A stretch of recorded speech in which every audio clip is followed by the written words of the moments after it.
Hello everyone, welcome back to my channel again. आज हम फिर से कुछ फिज़िक्स के ही क्वेश्चन डिस्कस करेंगे। बट आज के वीडियो में मैंने बहुत ही ज़्यादा इजी वाले क्वेश्चन लिए हैं, तो ये आई थिंक सबको आते ही होंगे। बट चलिए थोड़ी सी क्वेश्चन देख लेते हैं क्या क्या क्वेश्चन है मेरे वीडियो के अंदर। Before starting my video I request you to say please subscribe my channel, like my channel, share my channel. Thank you very much. Okay, now let's start the video. First question: weight of a person can be zero when options are he is falling freely, he is orbiting in a satellite, यहाँ पे ही आएगा he is orbiting in a satellite, he is in an aeroplane flying at a high altitude, and the fourth option is he is having ride in a gas filled balloon.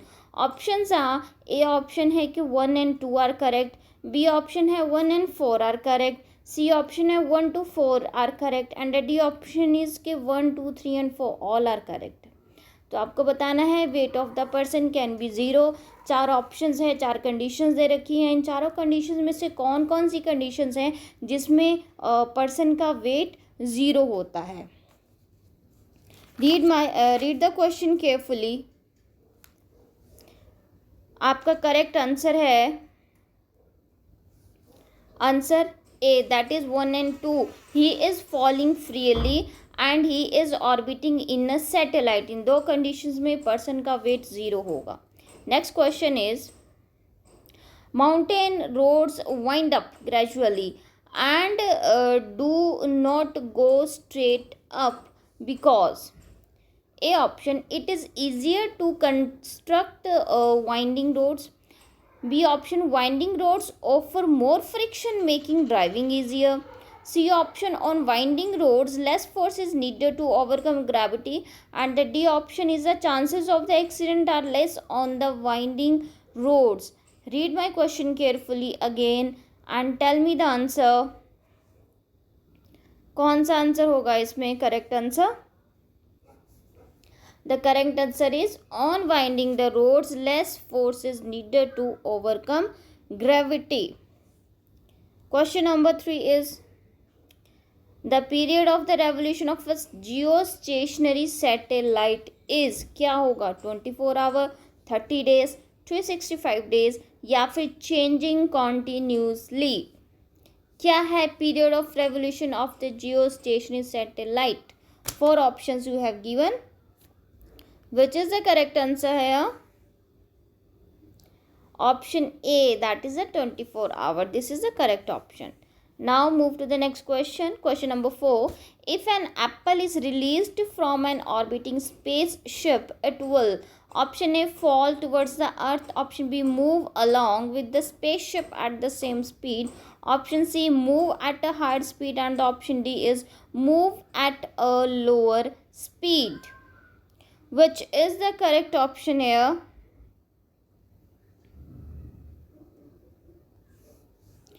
Option, yes, option B, move along with the spaceship at the same speed. Next question is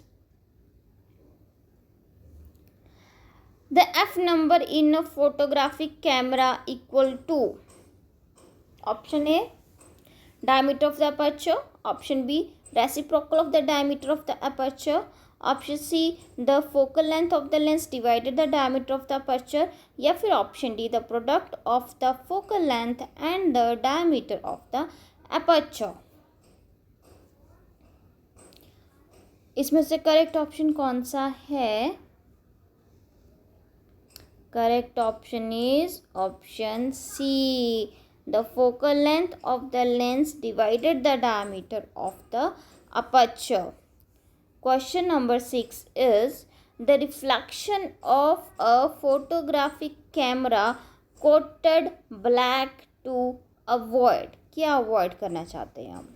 Scattering of the light, total internal reflection of the light, या फिर reflection of the light, या फिर D option adsorption. of light. 4 options are scattering of the light, total internal reflection of the light, reflection of the light या फिर absorption of the light. Which is the correct answer here? C, that is reflection of the light. Next question.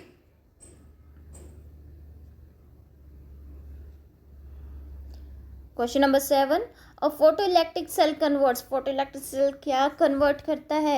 Electric energy to the light energy, heat energy to the electric energy या फिर light energy to the chemical energy या फिर light energy to the electrical energy. Which is the correct answer here?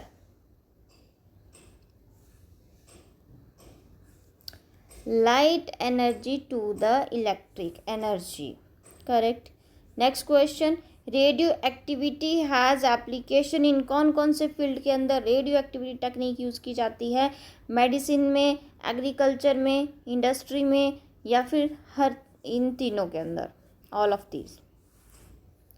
Correct option है तीनों के अंदर, that is all of these. इन तीनों में रेडियो एक्टिविटी यूज़ की जाती है, अप्लाई की जाती है. Now next question is, question number 9 is, which of the following waves rays are produced during radioactive nuclear changes? कौन सी वाली रे प्रोड्यूस होती है? That is the infrared, light ray waves, X ray या gamma ray. Which is the correct answer है? Correct answer is gamma rays. Now the next question is, gamma radiations are used for, किस किस चीज़ के लिए use की जाती है?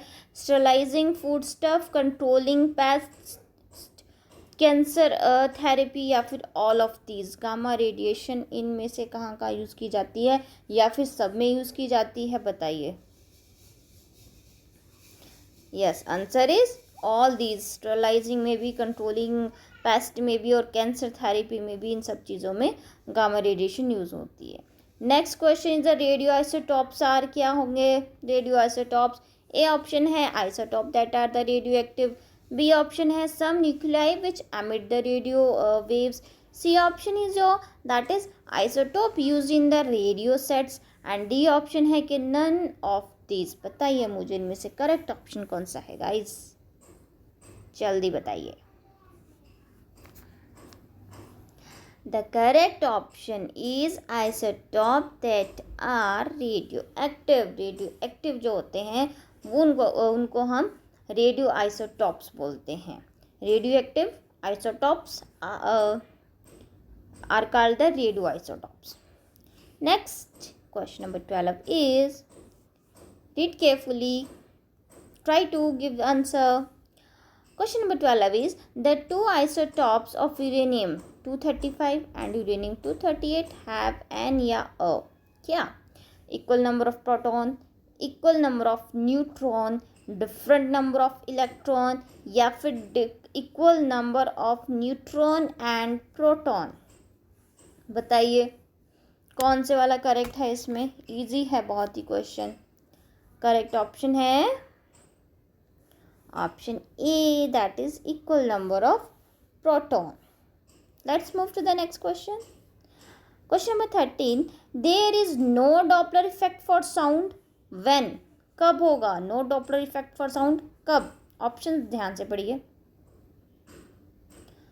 ऑप्शंस हैं, the source of sound recedes from the observer, the source of sound approaches the observer, the source of sound moves at right angle to the line joining the source and the observer, and the option D is the source produces a sound of very high frequency.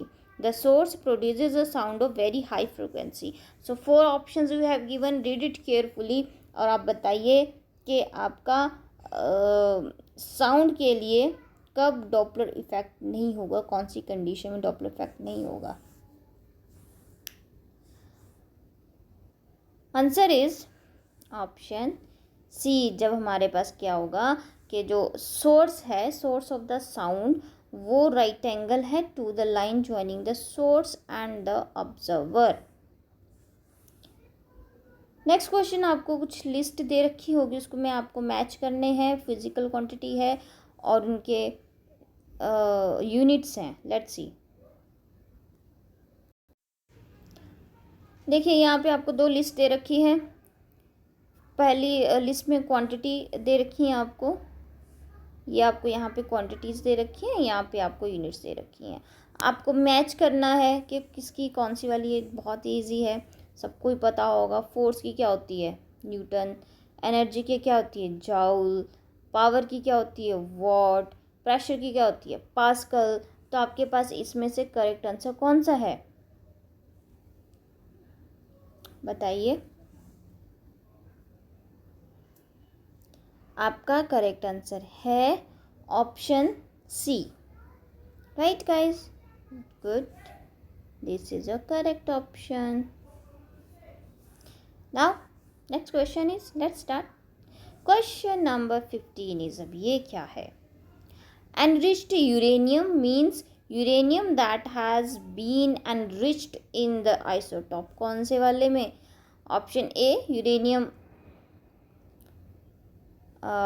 233, option B uranium 235, option C uranium 238 या फिर option D uranium 239। बताइए। Enriched uranium means uranium that has been enriched in isotope. कौन से वाला इसमें isotope है, correct answer 235, uranium 235 is the correct answer. Okay guys, now move to the next question. Next question is, the function of a moderator in a nuclear reactor is, क्या है। A option, to moderate the number of the secondary neutrons, to slow down the secondary neutrons, to increase the number of fissile or the fissionable nuclei, and option D is the to control the fission reaction.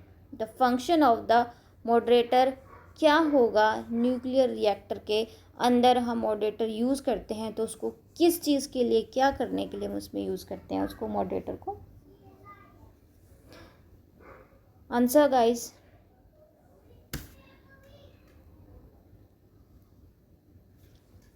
Option B, that is to slow down the secondary neutrons. Next question, question number 17 is, the breeder reactor is that to which, option A, produces more fissionable material than it burns, D option, does not require fissionable material at all, C, uses only the heavy water, या फिर option D, none of these. A breeder reactor is that which, कौन से वाला है, option A, that produces more fissionable material than it burns. Next question is,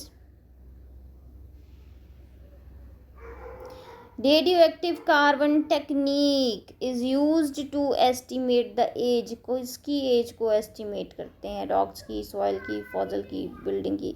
मैंने आपको शुरू में बताया था, बहुत ही इजी रहेगा आज का वीडियो।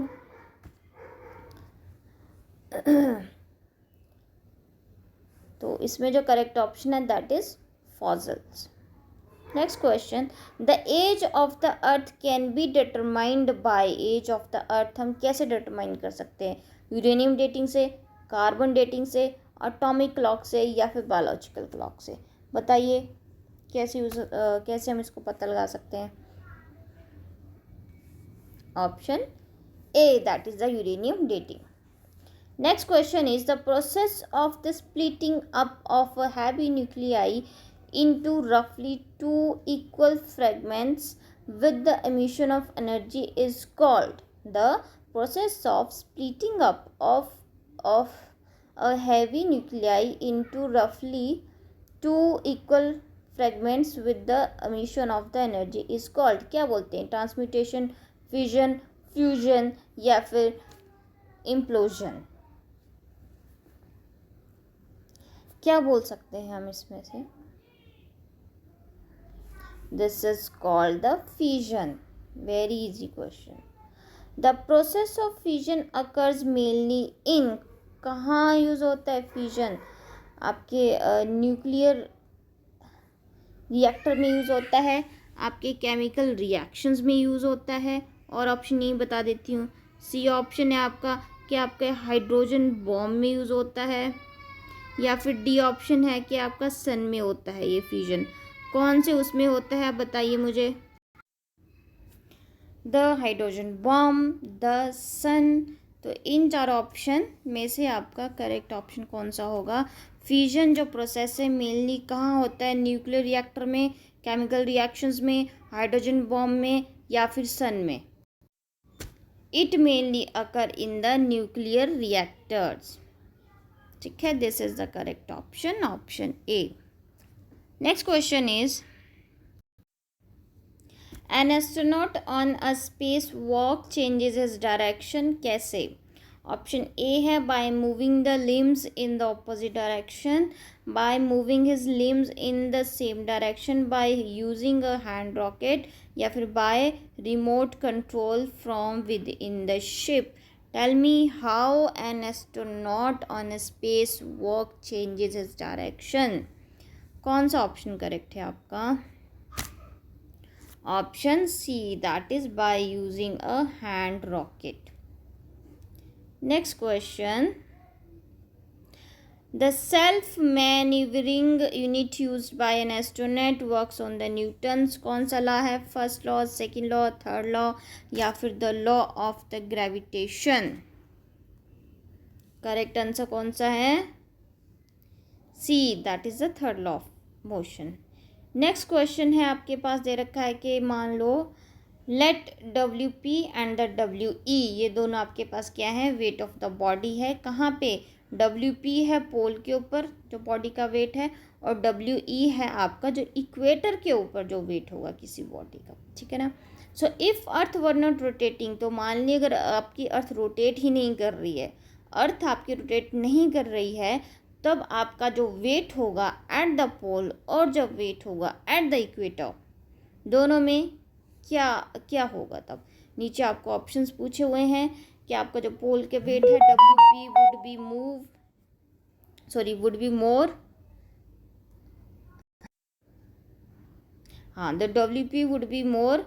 ऑप्शन बी है W P would remain unchanged, option C है W E would remain unchanged, या फिर W E would be less. कौन सा ऑप्शन होगा इसमें करेक्ट। तो अगर अर्थ रोटेट नहीं कर रही है तो आपका जो वेट होगा एट द पोल वो आपका ज़्यादा होगा, यानी कि आपका डब्ल्यू पी आपका ज़्यादा होगा। सो ऑप्शन ए आपका करेक्ट है। Next question, a person weighs more in a lift which is, क्या है, moving up with the constant velocity, moving down with the constant velocity, accelerating upward, या फिर accelerating downward. कौन सा सही answer होगा इसमें, the answer, tell me. Answer B is the correct answer, that is moving down with the constant velocity. Next question is, if a body is taken from earth to the moon, ले गए उसको, so its mass will be different but weight will remain the same. क्या होगा, both mass and weight will be different, या its mass will remain same but the weight will different, और option D है its mass and weight will remains unchange. क्या फ़र्क आता है अर्थ और मून के ऊपर, क्या चीज़ बदलेगी और क्या चीज़ सेम रहेगी। तो इसमें क्या होता है, जो बॉडी का मास होता है वो हमेशा कांस्टेंट रहता है। सो बॉडी का मास हमारा कांस्टेंट रहेगा, लेकिन हमारा क्या चेंज होगा, वेट चेंज होगा। तो हमारा जो करेक्ट आंसर है that is the answer C, this is our correct answer. Next question है, a ball tied with a string to a rotating shaft revolves at the uniform speed. As the shaft is suddenly brought to the rest, the string starts getting round the shaft with the angular velocity of the ball. क्या angular velocity होगी, increasing, decreasing, remaining constant, या फिर becoming zero? Answer is increasing. Next question is, one find it more difficult to walk on the ice than on a concrete road because ice के ऊपर चलना मुश्किल है, जो normal roads हैं हमारे सीमेंट वाले जो रोड्स हैं हमारे नॉर्मल, उन पे इजी है, आइस पे चलना मुश्किल है। वाई? ऑप्शन ए है आपके पास, ice is soft and spongy where the concrete is hard. Option B, the friction between the ice and the feet is less than that between the concrete and the feet. Option C है, there is more friction on the ice then on the concrete, या फिर D है, none of these. बहुत ही basic question है ये। Tell me what is the answer, why it is difficult to move on the ice then on the concrete road? Because the friction between the ice and the feet is less than that between the concrete and the feet. So option your B is the correct answer. This is the correct answer. Friction आपका क्या होगा, concrete पे ज़्यादा होगा, ice के ऊपर friction कम होगा, that's why. Next question is, thunder is heard much after a flash, lightning is seen. Because easy question है कि थंडर, आपके पास ऑप्शंस हैं, thunder's produce much later, clouds obstruct sound wave, light can travel through vacuum but the sound can not, या फिर light travels much faster than the sound. Correct option सबको पता होगा, that is the D, कि आपकी जो light है उसकी स्पीड ज़्यादा होती है than the sound. Next question है, the Mach number is used in connection with the speed of, किसकी स्पीड हम ऐसे मेजर करते हैं, साउंड की, शिप की, एयरक्राफ्ट की, या फिर स्पेसक्राफ्ट की? करेक्ट आंसर कौन सा है आपका, एयरक्राफ्ट के लिए। So here I'm going to end my this video. I just hope you enjoyed it. So if you are really find it helpful for you, आपको सच में लग रहा है कि कुछ आपको इससे फ़ायदा हो पा रहा है, then please guys subscribe my channel and help me to grow my channel. Thank you very much. Bye bye.